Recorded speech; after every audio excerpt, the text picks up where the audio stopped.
Rebecca, thanks so much for joining us today. Thanks for having me. We're here to talk about giving. And maybe the best place to start is really talk about Vanguard Charitable. Everybody knows the name Vanguard. Sure. They know what Vanguard is. Talk a little bit about Vanguard Charitable and the role it plays in the charitable giving market. Sure. So Vanguard Charitable was founded by Vanguard Investments 25 years ago, but we are a separate and independent public charity. I often get individuals asking me, do you know so-and-so who works at Vanguard? And the answer is probably not. We're a much smaller organization, but have many of the same values as Vanguard. Vanguard Charitable is one of the top grant makers in the United States. We have granted nearly $15 billion to tens of thousands of organizations over the course of our history.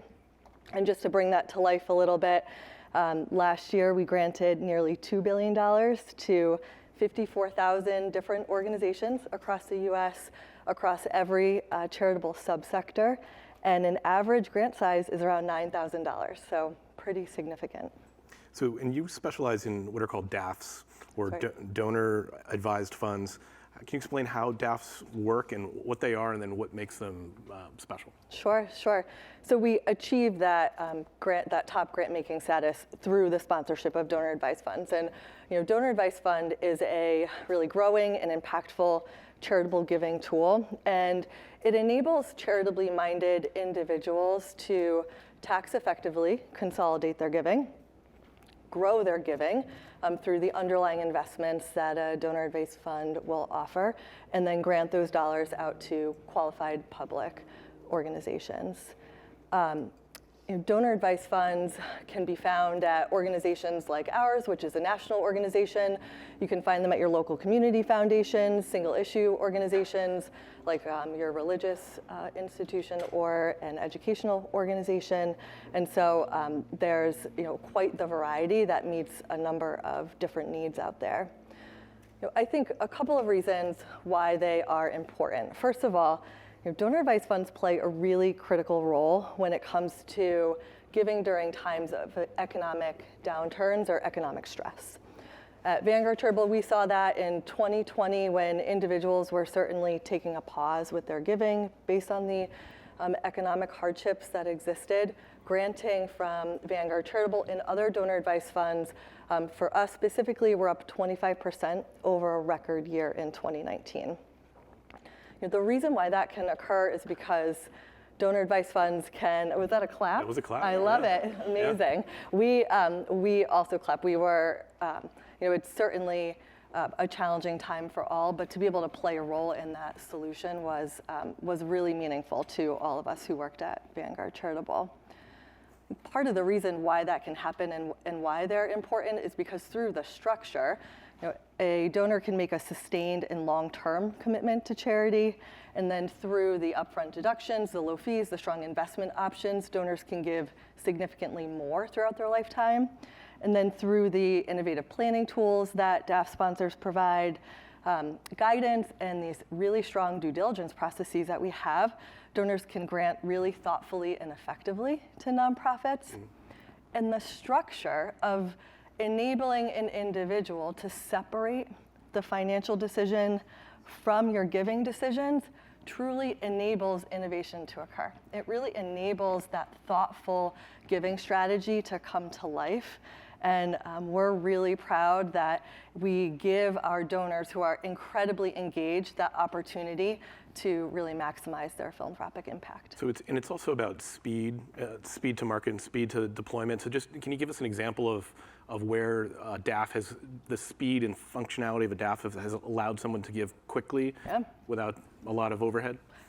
Absolutely. So, I look at this past spring when donors were really leaning into giving to organizations that were supporting the Ukraine humanitarian crisis.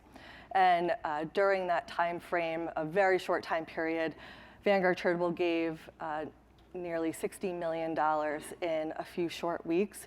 We were experiencing levels that you would normally see in the December timeframe, which we all refer to as giving season. But we had the resources and the structures and the technology in place in order to facilitate those grants very, very quickly, while also taking all of the pressure of the due diligence off of donors so that they were sure that it was going to organizations that were qualified. And a lot of what you do too is provide the donors with data. So they almost have a dashboard that they can navigate and select from and make sure their money's going where they want it to. But you supply and surface a lot of that information. And that information is not just for Vanguard charitable customers too, right? That's Anybody right. can see it? That's right. So certainly if you're a Vanguard charitable donor, you'll have access to certain tools and databases within your account. But to your point, Dan, in 2020, our donors reached out to us and said, listen, we want to be giving during this pandemic in different ways than we have given before. We're looking to expand the breadth of organizations that we're giving to. We would like to give to organizations that are providing support during the pandemic in geographic regions that are meaningful to us, in areas that are highly vulnerable or high incidence levels. What can you do? And we hadn't really taken that on before. So we took a step back and we thought, okay, well, we have access to partnerships that have access to really incredible data. How can we bring this all together? And we created a tool called the Nonprofit Aid Visualizer. It is on our public website for everyone to use. And what it does is it's a mapping tool that enables individuals to find organizations using a database from Candid, formerly known as GuideStar, that has a direct relationship with the IRS and digitizes the 990 information. It overlays data from an organization called Sergo Ventures that is focused on precision data, and they created a vulnerability index, and then Johns Hopkins data on incidence levels that really enabled individuals and donors to find organizations in different ways than they had been able to before. And that type of tool was so successful that donors came back and said, can you do this again in maybe a little bit of a different way? So our second launch of that was focused on organizations that support hunger and homelessness. So definitely check it out by going to our website. Very cool. So how is, obviously inflation is high, there's concern about the economy, there are lots and lots of layoffs out there. Like, what's the state of the charitable giving market right now overall? So it's a bit of a good news and bad news story. Maybe I'll start with the bad news so we could end on a little bit more of a positive note. From Vanguard Charitable's perspective, when we look at where giving is today, and we're talking about giving into Vanguard Charitable, dollars are certainly down.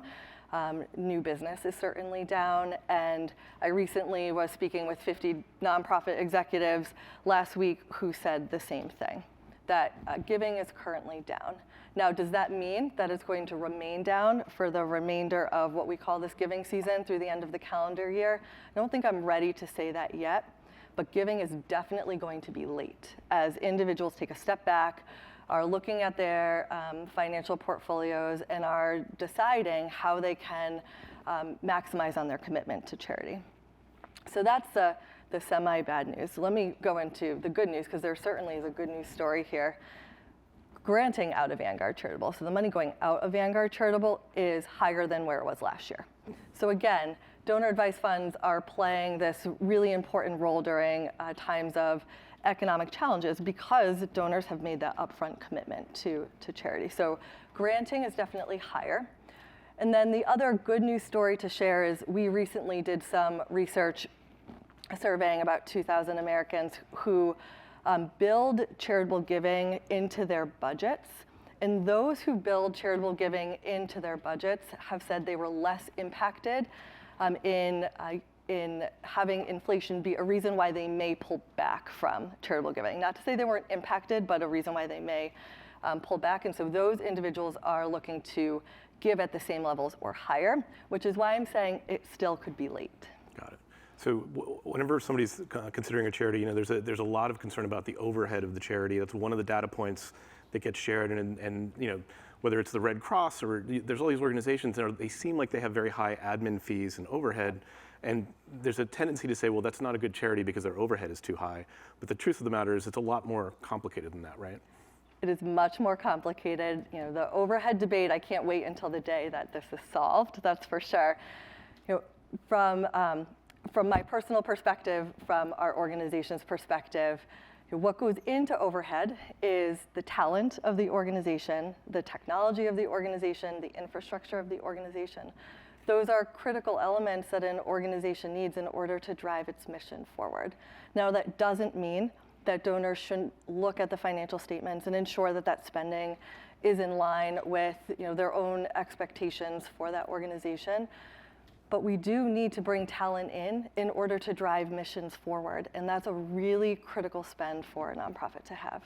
Very cool. One of the things I noticed as I was preparing to interview you, I was doing research on the charitable giving market, and I had no idea how big of a slice of our GDP it was in the United States. It's something very uniquely American to have a charitable industry and habit and culture. And at this point, it's about 2.2, 2.1% of our GDP are all charitable giving. What is it about Americans in particular that sort of that creates this situation? It's almost double any other industrialized country. Giving is absolutely built into the fabric of our society. Every time that there's research done on giving, individuals are giving because they want to give back, because they want to leave a legacy, because they want to take the values that have been imparted to them generation after generation and put that to work through the amazing charitable organizations that exist.